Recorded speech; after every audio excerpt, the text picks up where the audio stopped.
Hello and thank you, my dear friends, for watching this short video. And the title is Risk Takers for God. What does that really mean for your heart? Being a risk taker for God. In the 21st century, God expects us to be risk takers. To be risk takers of love, to be risk takers of peace, to be risk takers, to dare to be different, and to reach out of our comfort zone and embrace the divine oneness of a loving Father, Mother God. As a Catholic Christian, independent, contemplative Franciscan, I see my role each day as being a risk taker for God. And I know in my heart I am guided by my master teacher, Jesus, the barefoot Galilean, to be a risk taker and to take his word literally, to go and make disciples of all nations through my prayer life. But he also invites me to embrace all God's children and not see their labels, the color of their skin or their creed, but to see them as a unique, loved child of God. And that is a challenge, because my comfort zone was as a committed, devout Catholic Christian, but I was greatly encouraged by the teachings of Gandhi, Buddha, Jesus, Teresa of Avila, and of course Francis of Assisi. And as a Franciscan, today I celebrate his feast, the 4th of October. And what a great man to follow. A man who renounced materialism, a life of luxury in Assisi, coming from a very well-to-do family. When Jesus spoke to him in his prison cell, he knew in his very soul that he had to become a risk taker for God. Are you willing to be a risk taker too, for who you believe in? If you are a Christian and you've taken the words of Jesus to your heart, what does his teaching mean for you? Especially when he says, love one another as I have loved you. Many years ago, as a young Catholic nursing mom, I was so inexperienced and so lacking in wisdom. I was in my late 16s, and I had very little knowledge of other beliefs. In fact, I had none at all. And I was of the impression that the Catholic faith was the one true religion. And I've discovered from my dialogue with Jesus that is not so.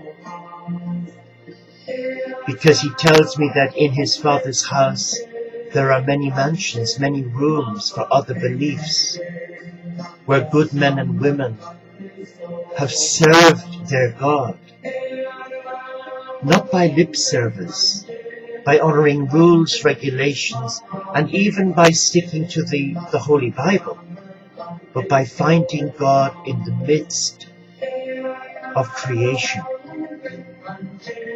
And what I'm saying to you might make you feel uncomfortable. That is not my intention, and nor is it my intention to preach to you. The purpose of this short video is to invite you to become a risk taker for God. to abandon all the old ideologies and dogmas and to come before the supreme God of love and ask God, what is God inviting you to do today with your life?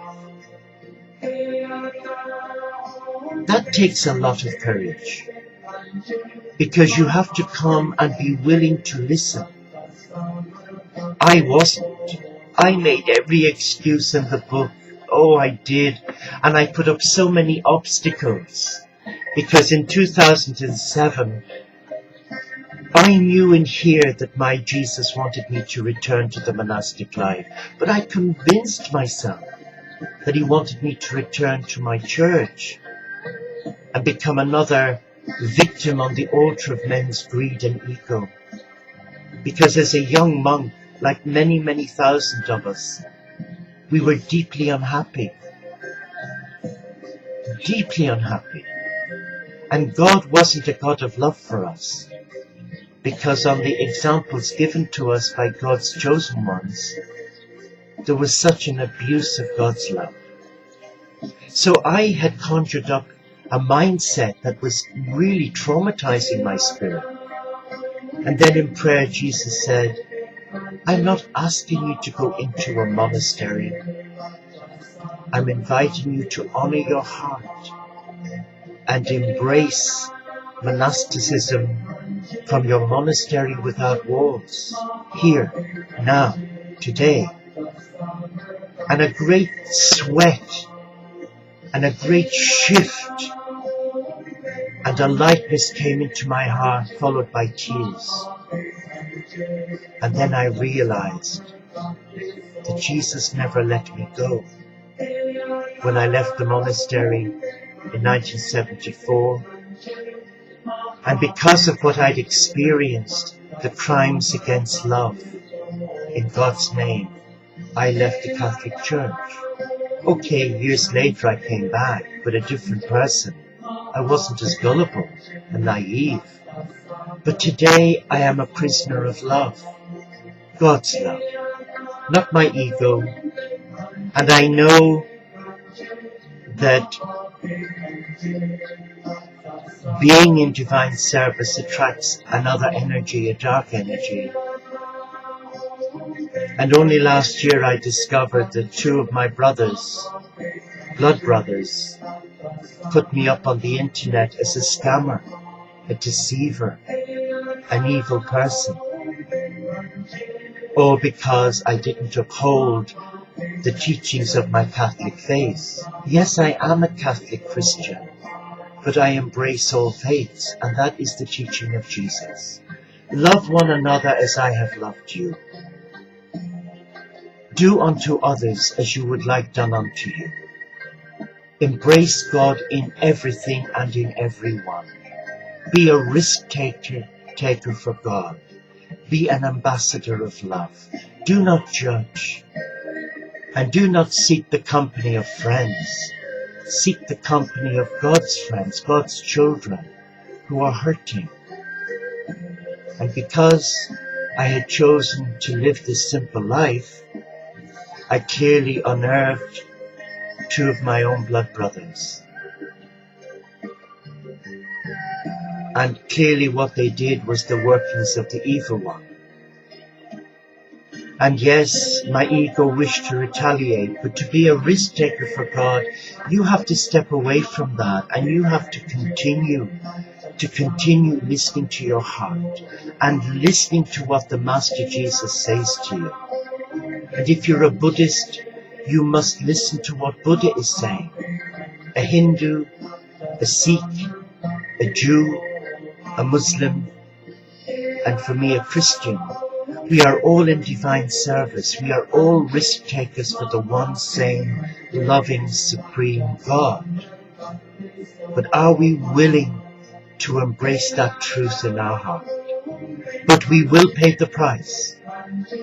And the price is rejection from within our own blood family and our own religious family for daring to rock the boat. But God wants risk takers of love, not fear. Bless you and thank you.